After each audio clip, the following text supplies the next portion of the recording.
welcome back to Normal But Not. Today, we're diving into a topic that is as layered as it is complex. Growing up with a fun or functional alcoholic parent. You know that parent, or for some, a family member, who was the life of the party, making jokes, bringing excitement, holding a full-time job, but also brought hidden dysfunction into the home? It may have felt normal back then, but 1 in 5 of us are affected by others drinking. As many of us come to realize, there's often hidden tension, unpredictability, and often unspoken pain. Many children grow up caretaking for parents with addiction and work tirelessly to protect the family secret, subconsciously learning that it isn't safe to talk, feel, or trust. Deep-rooted beliefs that can have a real detrimental impact on connection, self-care, self-worth, intimacy, vulnerability, and access to support later in life. I've invited an incredible guest here to help unpack this. Jess Frost is a self-leadership and empowerment coach for adult children of alcoholics and co-founder of the organization, The 3E Space, with her life and business partner, Nick Edgar. Jess works with adult children of alcoholics across the world, both one-on-one and in her group empowerment program, Courageous Healing, and peer support space, Courageous Connections. After 15 years of working in fast-paced recruitment sales and following a life-changing period of severe burnout and breakdown in 2017, Jess embarked on her empowering path back to herself, and she now helps others do the same. Jess is passionate about integrating a range of integrative tools into her holistic practice, including neurolinguistic programming, NLP, hypnotherapy, timeline therapy, parts work, EFT tapping, somatic EMDR, and conscious connected breathwork. Jess is on a mission to ensure as many adult children of alcoholics access healing and self-empowerment as possible. Together, we're going to explore how these seemingly fun dynamics impacted us in adulthood and how we can break out of the patterns that followed us from childhood. So, if you've ever wondered what you went through as normal, or just want to understand better, you're in the right place. So Jess, thank you so much for coming here today. For those of you listening, if this is something that resonates with you, or you know somebody who has dealt with alcoholism, or alcohol has been a problem in their life, or family members, this is the episode for you. So thank you for tuning in. And thank you so much for joining us today, Jess, to help shed light on such a special and challenging topic. Thank you so much for having me. It is an absolute privilege to be here and to be talking about such an important topic. So yeah, from the bottom of my heart, thank you. Welcome. So you're not here in the States. Where are you located, Jess? I am in Nottingham, UK, smack bang in the middle of UK right now. The furthest you could be from the sea, unfortunately. But yeah, it's very cold, getting very dark here. We're in autumn, which I love, to be fair. So yeah, it's a little bit of a change of scene to where you are. I will tell you, I'm in Los Angeles and it is 8 a.m. right now. I'm looking at my watch. It's actually 49 degrees Fahrenheit in Los Angeles right now. Really? Oh my hmm God. Yeah, it It's was about 99 degrees last weekend. So it is a huge change. yeah, get out the cozy knitwear. Oh, I had my heated blanket on yesterday. I'm Same. originally from Buffalo, where it snows all the time. And in fact, Buffalo, I was at a football game, an American football game, and there was a t-shirt that completely defined Buffalo, which was, "We are a drinking town with a sports problem." So I have definitely grown up around people who just like, they drink all the time, the bars are open till 4 a.m. It is, I'm probably similar to like pub life in the UK. Yes. So Yeah. tell me a little bit about your experience growing up in the UK and what alcohol, what the culture is like around alcohol for you. Wow. So I'll tell you a little bit about my journey. So I found alcohol very young. Probably talking like when we were having like a Sunday roast as a family, like I'd have a Lambrusco. I don't know if you had Lambrusco, but it's like a fizzy wine with a slightly lower alcohol content. But it was like I wanted to be like the adults. I want to be I like the think we adults. called So those wine coolers. really, oh yeah, I was like, I want to be like them. So yeah, so alcohol played a big part in not just our family unit, but everywhere in the community. I grew up in quite a middle class UK village life, very close knit. Everyone knew each other. The parents would go down the pub and the kids would go and parent themselves somewhere over there, But it was very, it looked on the face of it very fun, but it was very alcohol fueled. There's lots of dinner parties. And yeah, I got a flavor for it at a young age, as did a lot of my peers. We'd be like, they'd have the dinner party and we'd like scoop the room and like get the booze and then go to a friend's barn and drink it like in secret. And it was fun, right?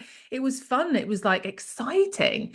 And then as I got into kind of my teens, we were in the 90s, right? And the 90s here in the UK, we had like this Britpop era. It was very much about, we called it ladette culture. So like the girls trying to be the lads, like drinking Mm. pints, like trying to drink the lads under the table. Like it was very glamorized to be like a tomboy and to drink pints of beer and be like the lads, whilst Wasn't also, that also the time when like Chumbawamba, like the tub thumping song yes, was out, tub kissing the thumping. night away? Yeah, tub thumping. We got Oasis versus Blur. Like it was, yeah, that kind of era. And I fell for that scene. I was like, this is a bit of me, right? I loved going down the pub with the lads. And yeah, it just became a part of my life. Like most of my memories involved booze, drugs, like pubs, parties, house parties. Yeah, it was a huge part of life. It still is. I grew up going to the football with my dad from a young age. Again, that little tomboy in me. But yeah, that would be like loads of alcohol. Just as soon as like Friday hit, it would be like, right, get on it, meet your mates down the pub. And that's just kind of, yeah, been a way of my life and a way of the culture growing up. But yeah, in terms of early life, those key years of working out who I was, you'd be very, very weird if you weren't drinking. So you didn't fit in if you weren't drinking. No, no way. I can't even imagine back then. It was like if you've not got a pack of cigarettes in your hands and you've not got a beer, that's how you fit in. So, That really I was. talk a lot about like I talk a lot about people pleasing, which is really a symptom Mm, of how we've grown up or how we've been conditioned. And in my first episode, I talk about, is it normal to be the good girl? mhm. And it really feels like, especially in your culture, and I think for many people who might be listening right now, that depending on their upbringing, that drinking was a way of being a good girl. If Yeah, that family culture was like, you should be participating in this, or the even the community. I mean, yeah, I remember my family growing up, Italian family, and it was, like you wine with dinner or whatever. But on holidays, we were allowed, and it was such a special thing. We were allowed to have champagne at the holiday, and we were allowed to take a sip with it. And, you know, I don't, my memory of those years was not, it's not 100% accurate, but I wouldn't have been surprised if it was like, no, I don't want any. If there was a family member who was like, no, no, have it, have it, have it. You have to have it. Everyone's drinking it. You're going to be fine. That there was like a family member around the Christmas table or something who was like, no, drink it. And if you didn't, as like the good girl or the good child, that you felt like, well, if I don't do it, I'm going to get in trouble. or I'm not going to fit in. Yeah, absolutely. It's such a key era of our life, isn't it? Of like desperately wanting to fit in, desperately wanting to appease people. And yeah, we're like a chameleon. It's like, oh, what do I need to do to be accepted here? And Hmm. that was for most people, it was like, I need to feel confident in social situations. I know a lot of people that were like, I need to have a drink to feel like I can step into this social situation. But a lot of people, it's like, well, I'm going to get picked on, or like you say, I'm not going to be the good girl if I don't do this. So there's a lot of pressure there, a lot of social pressure. Yeah. Now, getting back to the topic of like that fun alcoholic parent, Mm, what was it like growing up around your parent who was drinking at the time? Did it seem like a typical something that would be portrayed in the movies where they were irate or they were throwing things or doing something that seemed like what you would see on a movie as like this is an alcoholic parent? yeah. Great question. And yeah, I think for many of us, like especially a few years ago, the role of an alcoholic, you almost pictured them with like the alcohol in a paper bag and they're on a bench and they're homeless or they're drinking at like 6 in the morning.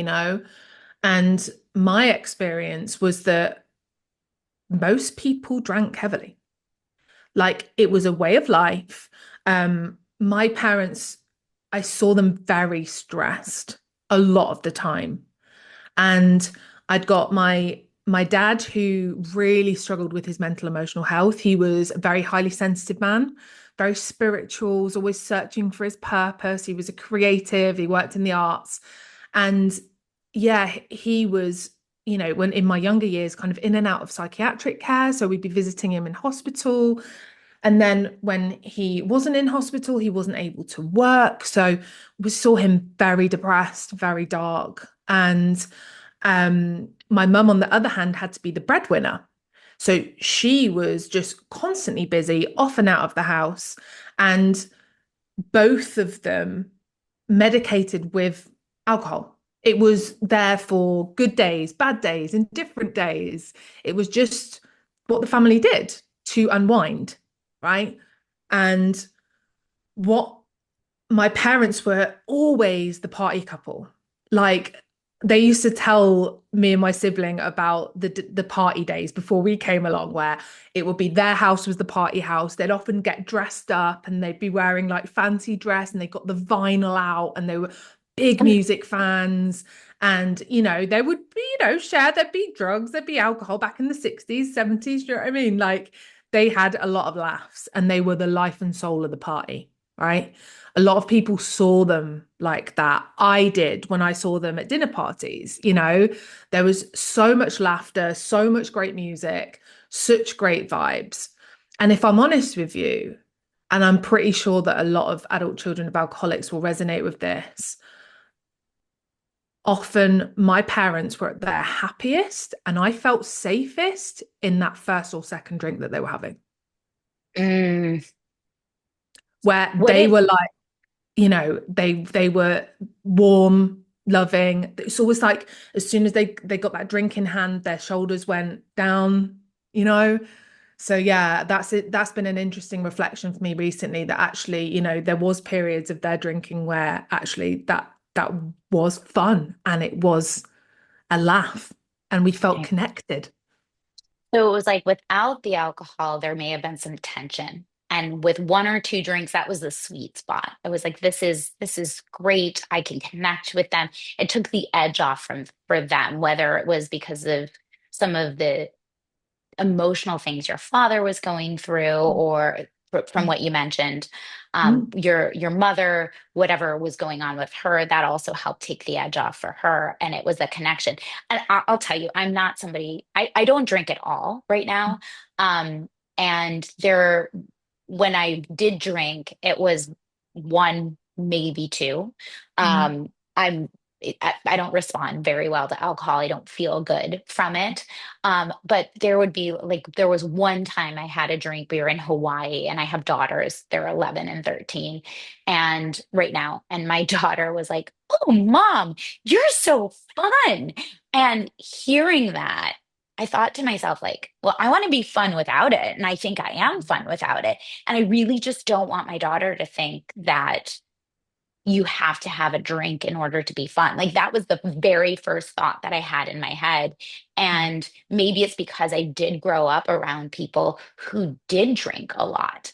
Yeah. I have memories of like, we had a cottage growing up, and the one memory I have of a family member, and I'm being vague for a reason, but anyone listening, like my siblings, they know which family member I'm talking about. But like I had a family member who we would be sitting around in the backyard of our cottage, and there was a refrigerator, like, I don't know, 400 feet in the backyard from where we would sit. And he would be like, go get me a beer.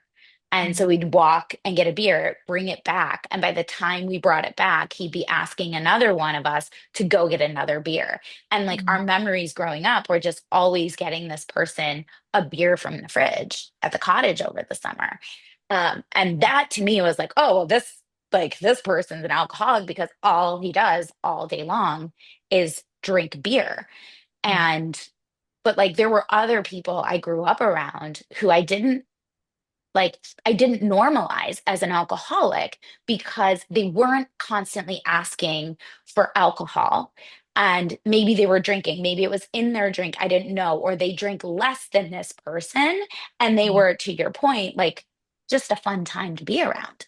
So Yeah. it felt normal. It didn't feel like alcoholism, but looking back, it really wasn't. It was hidden, or there would be other things that came from Mm. it later on.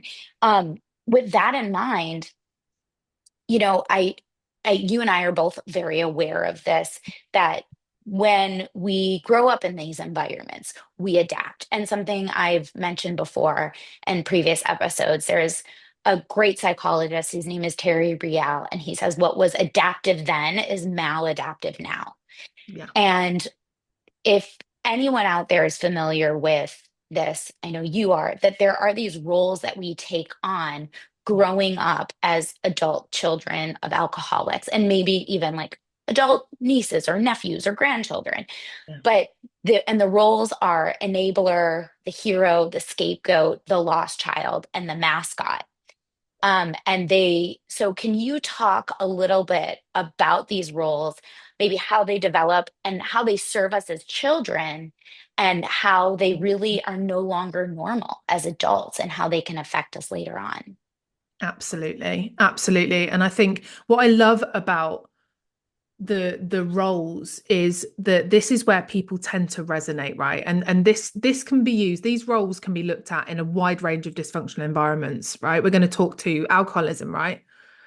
But one thing to mention, I think, with the word alcoholic is a lot of people dismiss that term. Right. And when we talk about these roles, I really encourage people just to kind of be open and curious. This isn't, by the way, I want to preface, pointing finger at anyone with addiction. It's not even pointing the finger about alcohol here.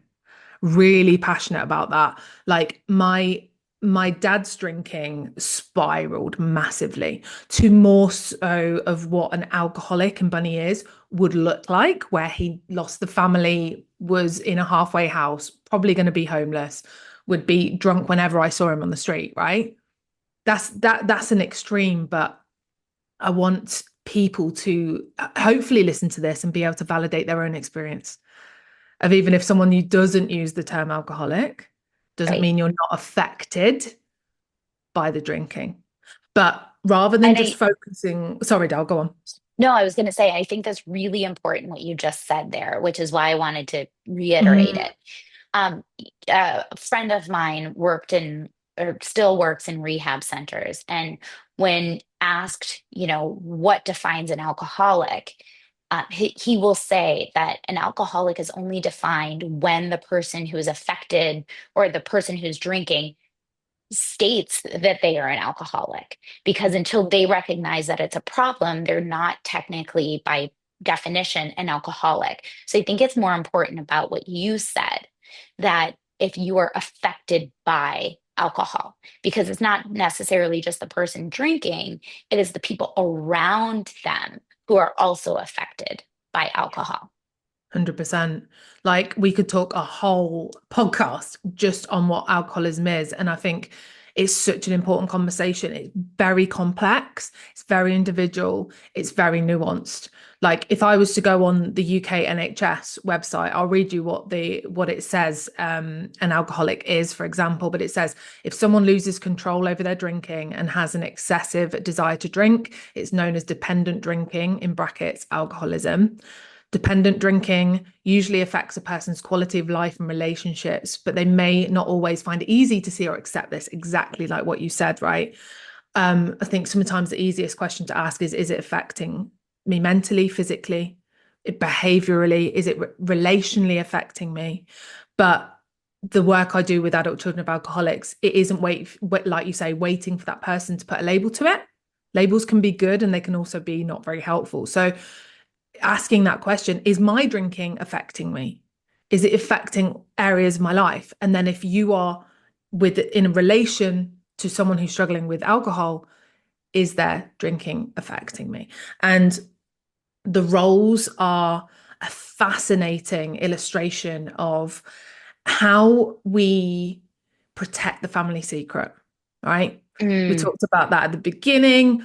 What happens when you grow up around any addictions within the family home from a young age is that we subconsciously absorb the beliefs: don't talk, don't feel, don't trust, right? No one sits you down in a chair and goes, we don't talk here, we don't feel, we don't trust. But you right. subconsciously make those assumptions off the basis of your environment. You're like, whoa, okay, we're not safe here to show our emotions. We're not safe to express fully. I cannot trust because of the eggshell living myself or other people and all this kind of stuff. So it's a very much a subconscious thing. But first of all, we'll obviously talk to the addict in an alcohol family. Okay. So you've got the person that's struggling with addiction. In this case, we're going to talk to alcohol, but that could be a number of different things. It could be drugs, it could be gambling, various different things. But that person in that addiction can become very self-absorbed. They might point the finger elsewhere and blame everything else. But they're going to very much exhibit that kind of explosive eggshell living, Oh, um, yeah. emotional kind of explosion. So not necessarily, like you were saying, it doesn't have to be violence necessarily, or some things that you might see in films, but they're probably very unpredictable in their behavior. And they might have emotional explosions. For me, I watched my parents, yeah, just lose their shit, for the better word. They were just very little patience. When there was hangovers, they just weren't there emotionally. Hmm. There would be emotional explosions at times, but yeah, a lot of depression, a lot of mental health struggle. Then you've got an enabler slash caretaker. Now, this could be the spouse, it could be the person in a love relationship with this person, this person struggling with addiction, or it could be a child. We can fall into all these different roles, okay? But yeah, they take on this enabler slash caretaker role. That person is very much living with codependency, Hmm. um, get enmeshed with the addict. What happens is when we are high functioning codependent, our self-worth gets attached to rescuing and fixing, right? This plays out, which I'm sure we'll talk about into later things in life, later relationships, later dynamics, but it can be dangerous in the sense that that person might enable the addiction further because And what's it happening is they get to jump in and fix it. right. And it can look like things that are very surface, which is going to the liquor store and buying the alcohol for Hmm. the person affected by by alcohol, right? Hmm. The user, the addict. Yeah. And it can also look like, somebody to say, hey, this is this, if somebody were to say to the enabler, you need to leave this person. You need to stop providing for this person. Their response is likely something to the effect of, well, if I leave or if I stop helping, then I don't know what's going to happen to them. They Yes. might die. And they think that that person's livelihood depends on the enabler. Hmm. And because, as you said, they're so enmeshed that they Yeah. don't know how that person will survive without them. Exactly, exactly. It can become at times self-righteous, better than. But yeah, it's very much a subconscious process of keeping this dynamic between the two of you going. What they might want to do as well is portray a very happy, healthy household outside the house. And that's again for the children involved, that can be very confusing because you've got what's happening behind closed doors, and then you've got what happens when you step out of that door and you see a neighbor, and it's like, hi, but you had Hmm. a lovely childhood. They'll very much want to protect the good nature of the family. Right. So And that they're the can look kind of, like excuses yeah, and things like that. So that's where the yeah, confusion comes in a yeah, lot. exactly, If exactly. But, go on, Dal, sorry. sorry, if an enabler were to be aware of what is happening with them and they wanted to seek help Yeah. and make a change, what would their initial course of action be? That's a great question. For me, I can talk to my own lived experience. I started off as the hero child, which I'm going to go through in a moment, and I noticed in myself some enabling and caretaking. And I, when I came to Nottingham, because I had a breakdown in 2017, I was working out in New York, and I came back to the UK to like rebuild my life.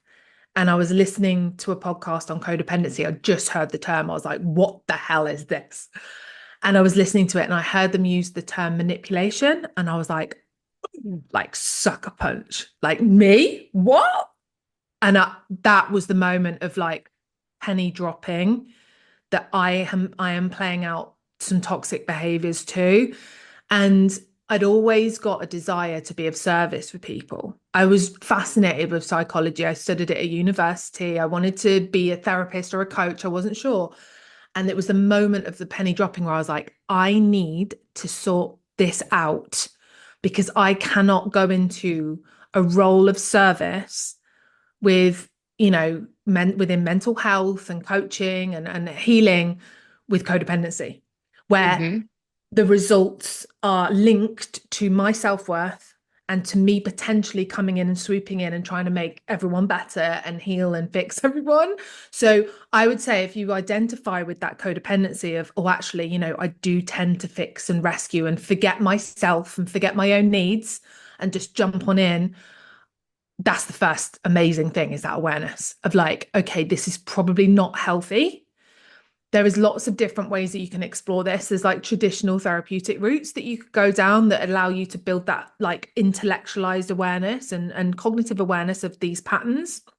Um, for me, I'm sure we'll go into it in a bit more detail, but for me, it was a real mixture of like, I did internal family systems work, IFS, they call it, coaching, being able to be held accountable to making these changes. So it wasn't about completely ridding myself of all these ways that I've learned to live my life, but it was about consciously building that awareness to catch myself when I was like, oh, I can notice a part of me wanting to come in and rescue this situation, Hmm. or like enable this toxic behavior that's happening. And me and my partner Nick will still catch ourselves like, whoa, what happened there?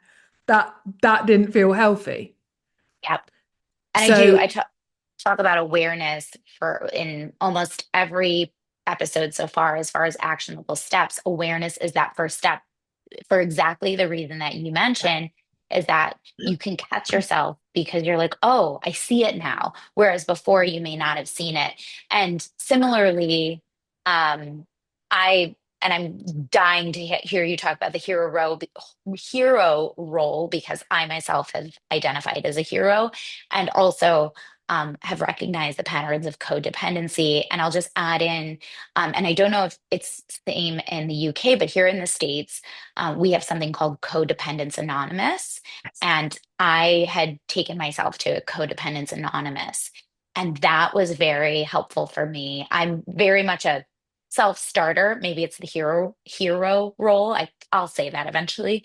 But it was, I got the workbook and I was like, I'm gonna work through these steps on my own and I'm gonna figure it out. And made great progress doing that. But it was just really identifying like I don't have control over things. And for very similar reasons, I also have a degree in psychology and like I cannot help other people if I think that the only reason I'm doing it is because I'm, getting a reward or I'm like, you know, getting something out of it because of the codependency that exists here. So, um, Love that. absolutely amazing. Okay, hero role. I Let's knew I'd go. get it. No, I love that. And we do have Codependence Anonymous over here as well in the 12-step program. So yeah, it works for many.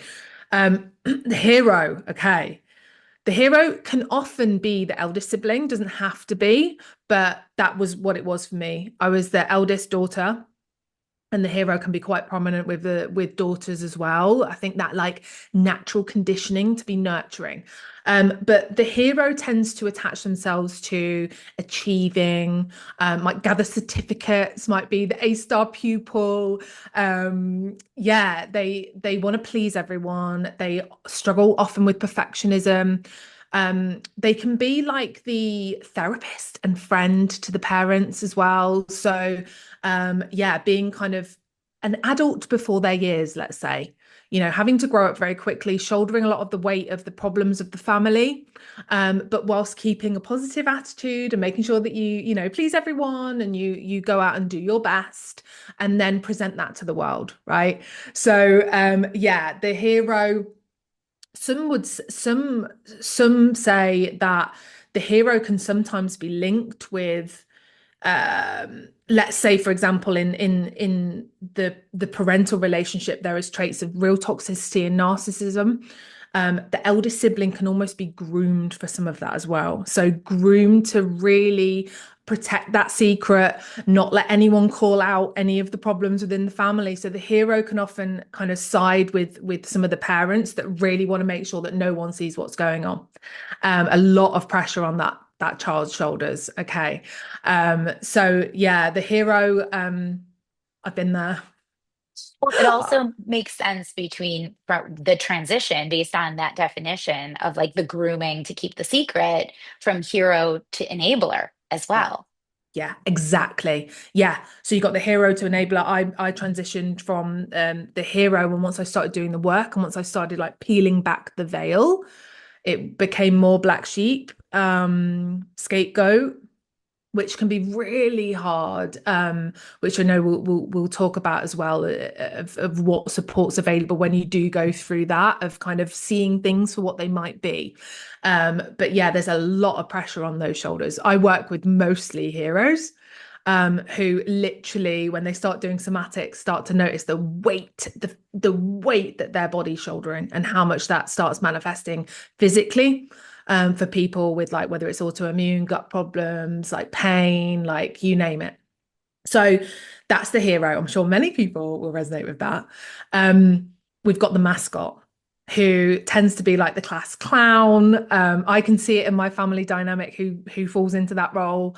I'm grateful to them at family dues and social situations because they're like, they'll sort everyone out, they'll entertain everyone. Like they come in, they put the mask on, and it's like we're gonna make everyone laugh.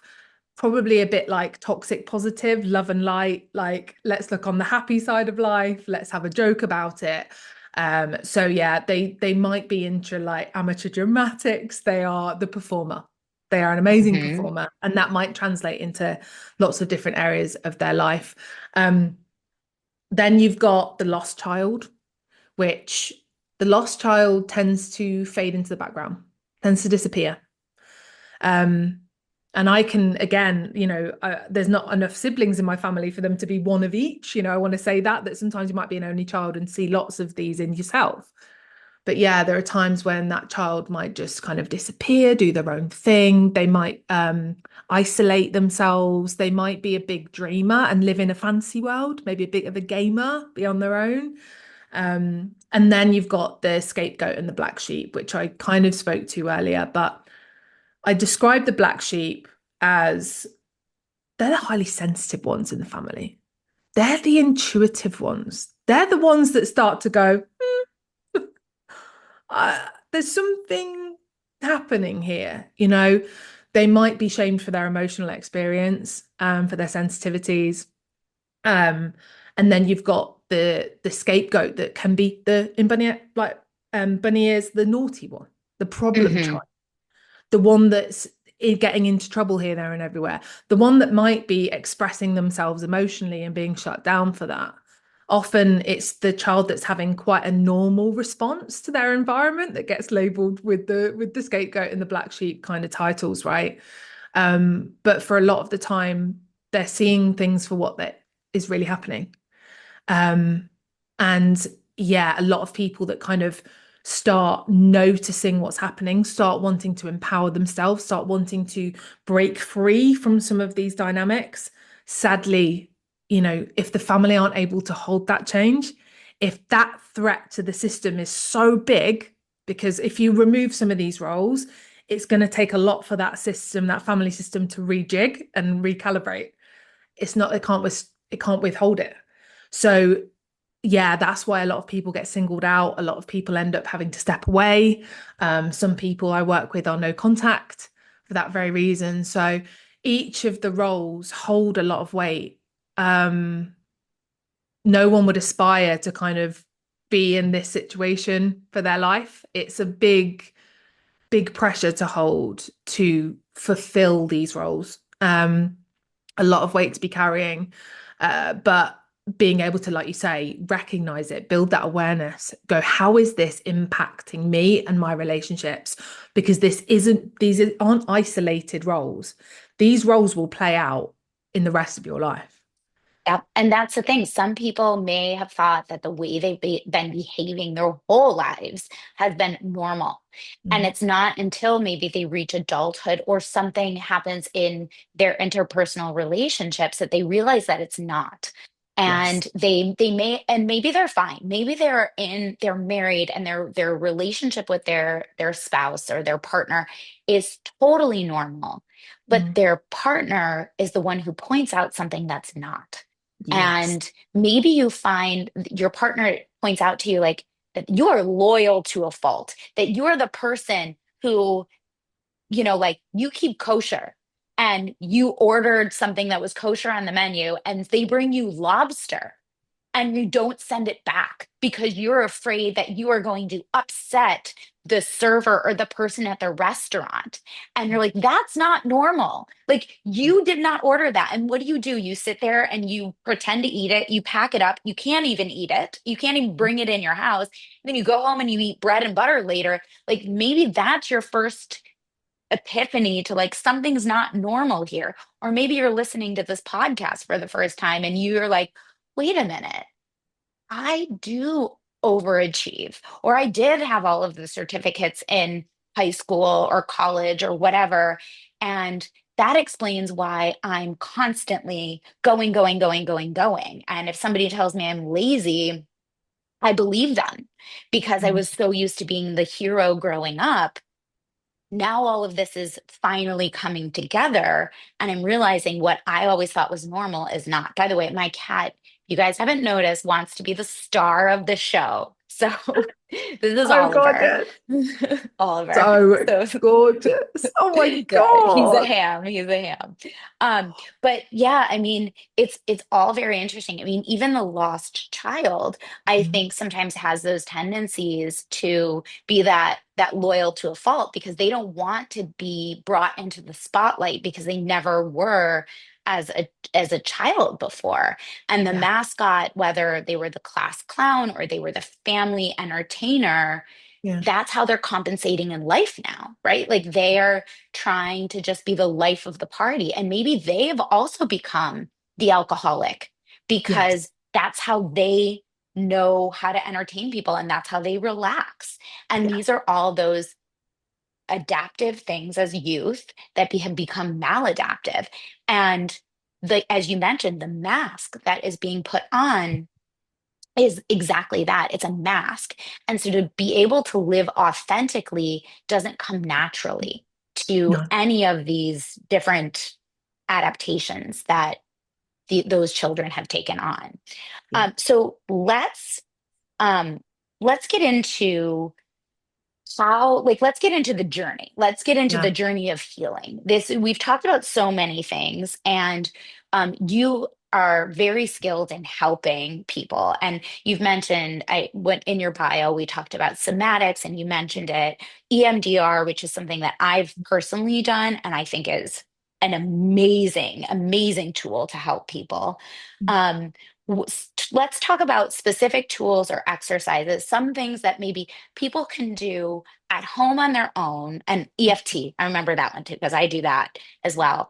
Some things that people can do at home on their own, and then some things that you might recommend for people to seek out and Yes. get a professional.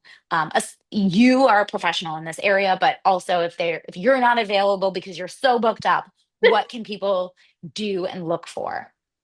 So I think there's some really powerful tools to continue this exploration. This might be the first time that you're noticing some of these things, right? In yourself, some of these roles are playing out, like you just said, maybe in relationships, some things are bubbling to the surface. Maybe you're burning out at work. Maybe you're physically seeing manifestations of the past coming to haunt you. And I think if you can continue that curiosity, like whether you are a journaler, like being able to just get curious about behaviors. Okay. Oh, I noticed I behaved in that way today. What were the thoughts that are rattling around my head? Because these these roles that we play, these dynamics that we fall into, so much of it is related to self-worth, shame, disconnection from self. Like I firmly believe, right? And there's so many different definitions of addiction and alcoholism, but for me, genuinely, from looking at my own family's history and my own life, is that a lot of it is born from just complete disconnection from self, and that it's so uncomfortable to be in the body, so uncomfortable to feel the emotional experience that is bubbling under the surface, that alcohol is just the addiction's a symptom. Like there's this very highly marketed, easily accessible substance. I'm not shocked that people become addicted to it and that people can keep trying to avoid themselves. So the more we can do to continue that exploration of self and that curiosity of, what thoughts do I have a lot of the time? Because sometimes we never realize that like we're caught in this repeated pattern. We've got all these thoughts rattling around our head. 90% of them are bloody cruel. Like, what is my thoughts at the moment? What's going on for me? What's happening in my body? Like, can I feel any aches and tension going on in my body right now? Like, I'm gonna get an emotions wheel. We love an emotions wheel, and like have a look about how am I really feeling? Like, what's triggering me at the moment? And just start to build that compassionate self-inquiry for what's happening in your inner world.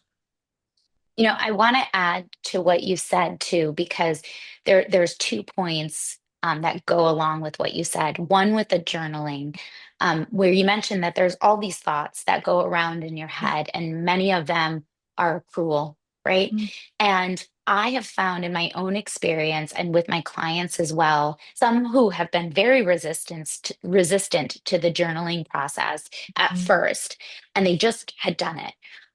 The way I've described it before is anyone who has ever read or watched Harry Potter. There is this scene where Dumbledore takes his wand and he pulls the thoughts out of his head and he puts them into the pensive. And for me and my clients, once they've done it, they're like, ah, yes, this is exactly true. Because when those thoughts are in your head and they are spinning and spiraling, and you're just thinking about them over and over and over again, they can take over, and you do want to avoid them. You want to run away. You want to take on whatever the substance is that you're addicted to. And we're talking about alcohol here, but sometimes it's food, Yeah. sometimes it's drugs, sometimes it's a lot of things. And Yeah. food, by the way, is the easiest one because it doesn't feel bad. Hmm. Um, and and with alcohol, though, with what we're talking about here, and this is my second point, is that the other piece of that that I think leads people to using alcohol as their addiction is that it is a social thing. And not always, but it can be, right? So you're getting away from yourself. You're getting Yeah. away from being alone with your own thoughts so that you go out and you party with other people Mhm. and you forget about what it is that's bothering you. Yeah. And if you can sit with that discomfort and put it out on paper, it is like taking the wand and Mhm. pulling those thoughts out of your mind. And when they go on the paper, and you don't have to worry about grammar or handwriting or anything else, you just jot them down. Mm. It is like removing those thoughts from your head and removing the discomfort and putting them on paper, and that's where they live. Yeah. It is like taking that weight, that pressure on your chest, wherever it is in your body, and leaving it somewhere else Yeah. without having to turn to that substance or whatever else it is that's So true. your release. So true. If we think back to like a lot of the people that have grown up around addiction don't feel safe to talk or feel or trust, right? It has to be a slow process. Not many people get to the point straight away where they're like, cool, I'm going to get a therapist. Like that part might step up. They go, no, we can handle this on our own. It's fine. So yeah, being able to do these in private to start with and just get Mhm. curious. And like you say, like build that resilience to being with yourself. I remember when someone mentioned mindfulness to me and I was like, I can't sit, I couldn't sit with it. And that's exactly like what we talk about with addiction is it's like almost like painful, like skin crawling to sit in. Like I had so much unhealed and processed trauma. I'd lost family members to suicide, like, and it was never talked about, never dealt with, and like just sitting with any emotion that was deemed negative was like hell on earth.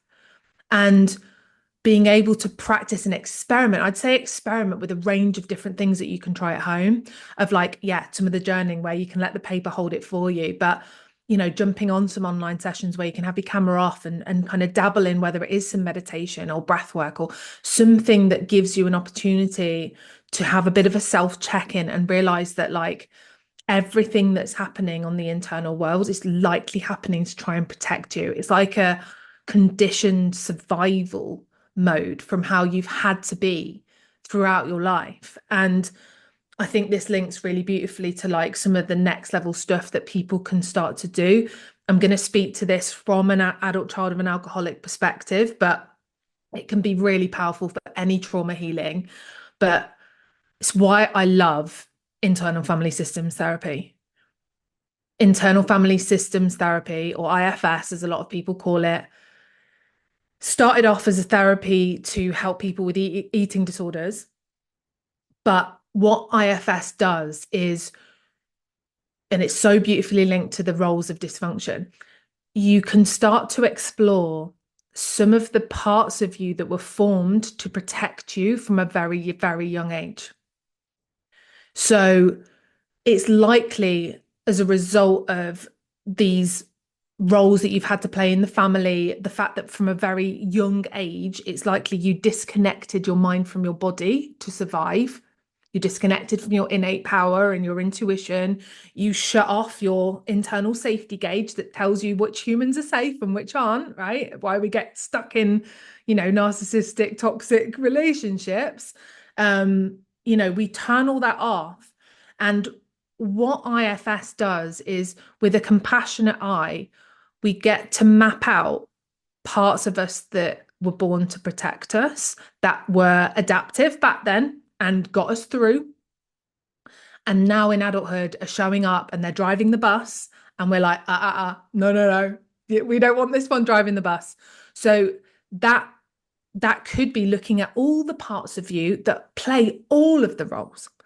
I can see that I've got the hero and the perfectionist and the overachiever, but I've also got the one that likes to laugh and joke and cover over the reality of my emotional experience. It's Hmm. also got the caretaker and the enabler, the scapegoat, and I've also got the part of me that wants to drink a lot of red wine and to not talk about my feelings, the part of me that will slam doors and walk away and avoid a conflict, and the part of me that wants to get so fucking angry and literally set fires everywhere.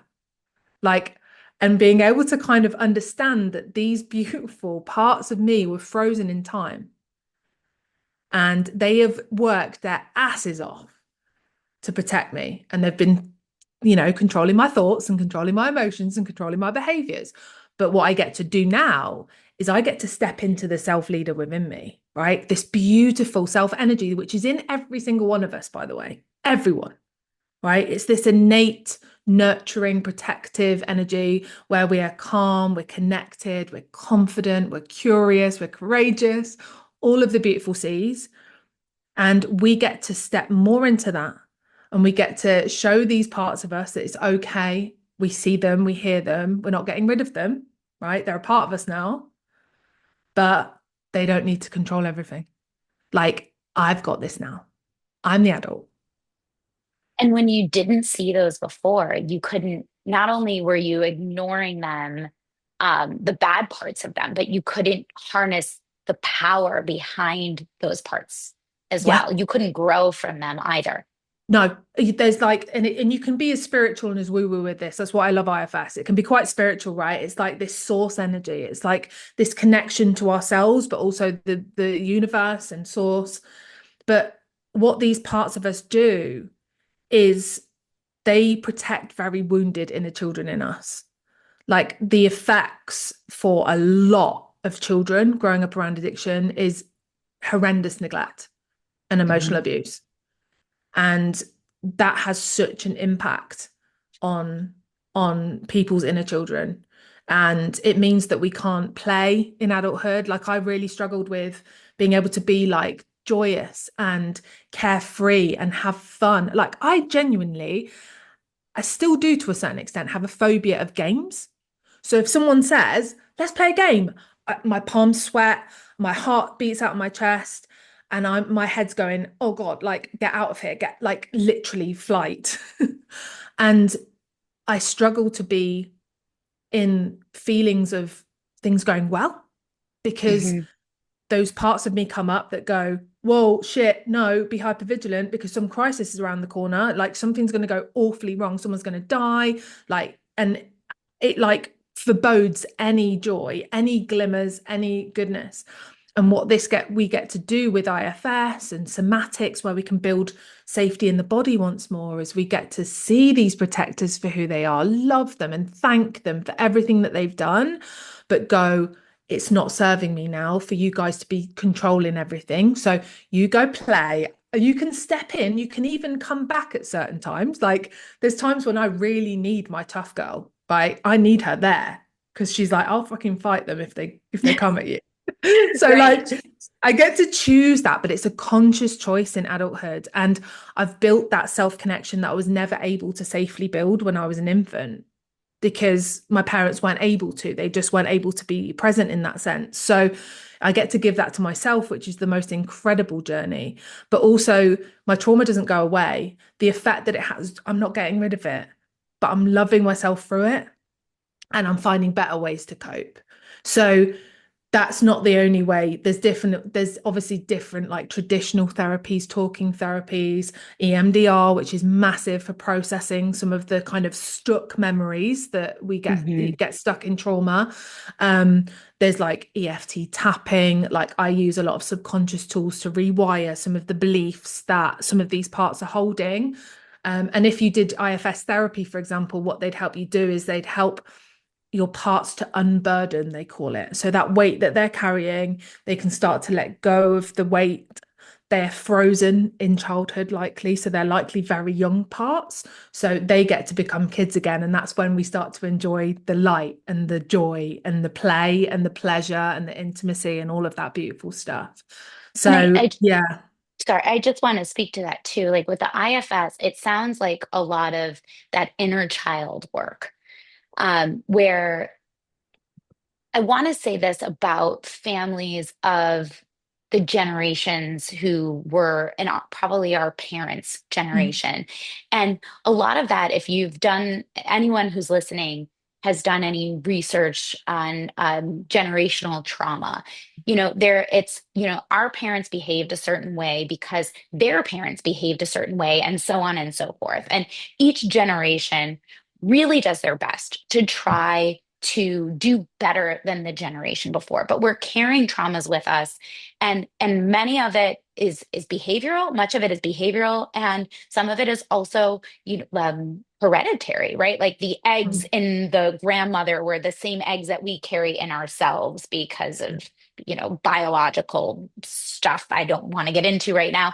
But the point is that, like, what we were missing as a child, like when I think back to my parents' generation, there was a lot of and this is whether you had parents who were alcoholics and functional alcoholics Mm, or not.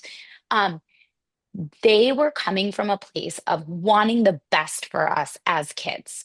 And what they grew up with a lot of times was their idea of doing the best was telling you sometimes, like, you're going to be fine.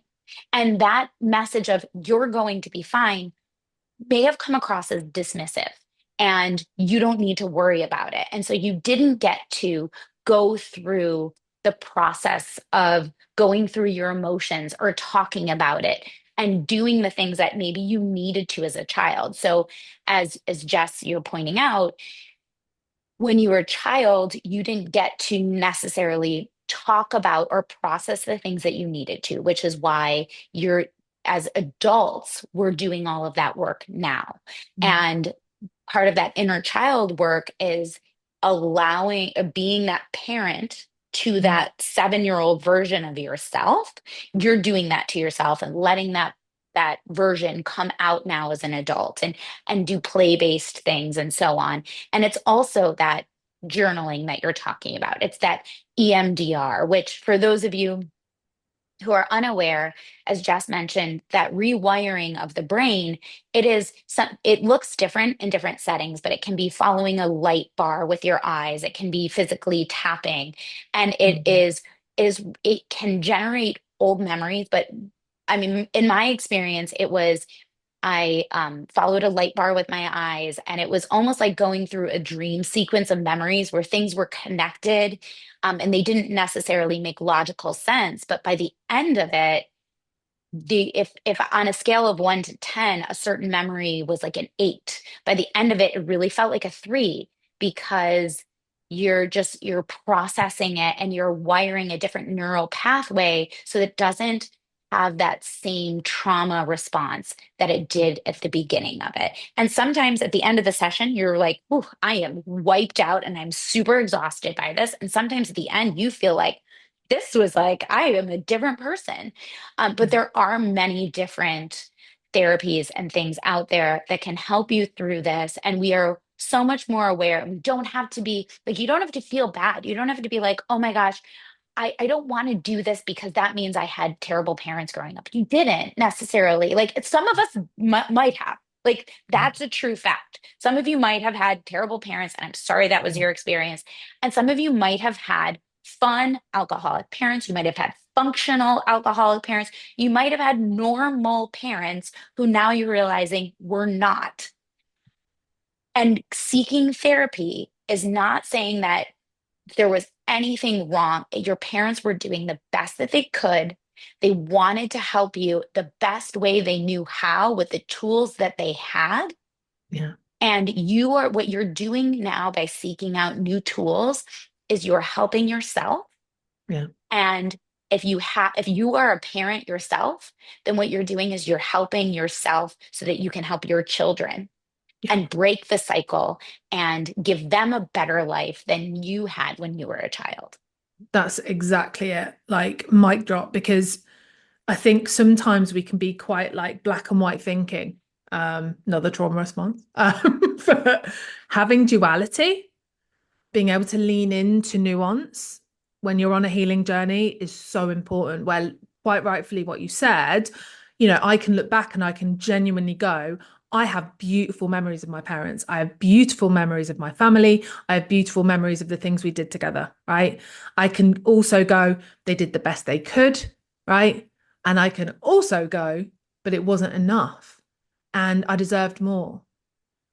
And that's so beautiful. I think when it comes to community, one of the best things I can say when you feel safe to, because some people, again, don't feel safe to jump straight into community settings. They like to work one to one first. It's whatever's going to make you feel safer to take the first step. But there was something so incredibly healing for me about being in space with other ACoAs and sharing my story, which my protector part, had gone, it's not that bad.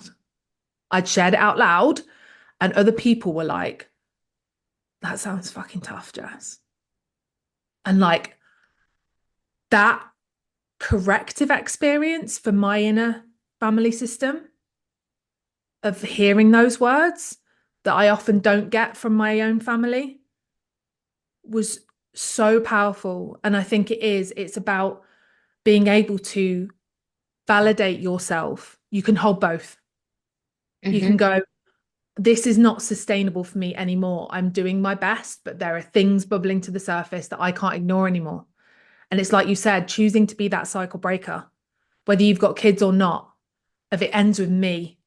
Like I can appreciate that there's these legacy burdens, as we call it in IFS, these burdens generationally that have been carried down. And the fact that, us British lot, we're so stoic and we don't talk about our feelings. Like, I love you guys. You do therapy like it's normal. Over here, it's like, what? And I can appreciate that that's how people have been raised, whilst also going, this does not work for me.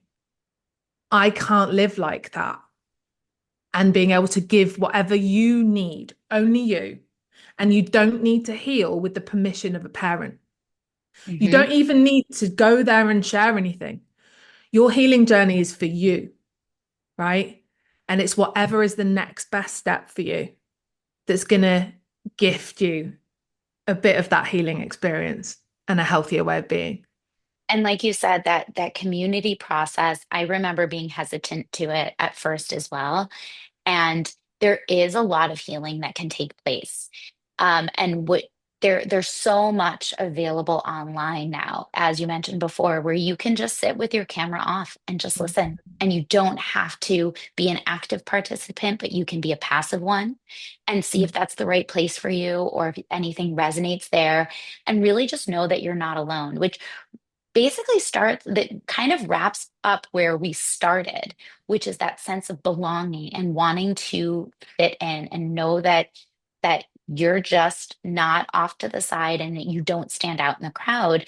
And if you go back to our basic level of needs, it's Maslow's, I think, hierarchy of needs, right? Like you have food, shelter, clothing, sleep, and a sense of belonging. And without that sense of belonging, also, we really are not having those basic level of needs met. So if you are open to at some point joining a community, it can be as basic as having a camera off, joining online, muted, and that's, dipping a baby toe in, or just even listening to podcasts. Or speaking of communities, you've got Jess's Instagram community. She's at I am Jess Frost on Instagram.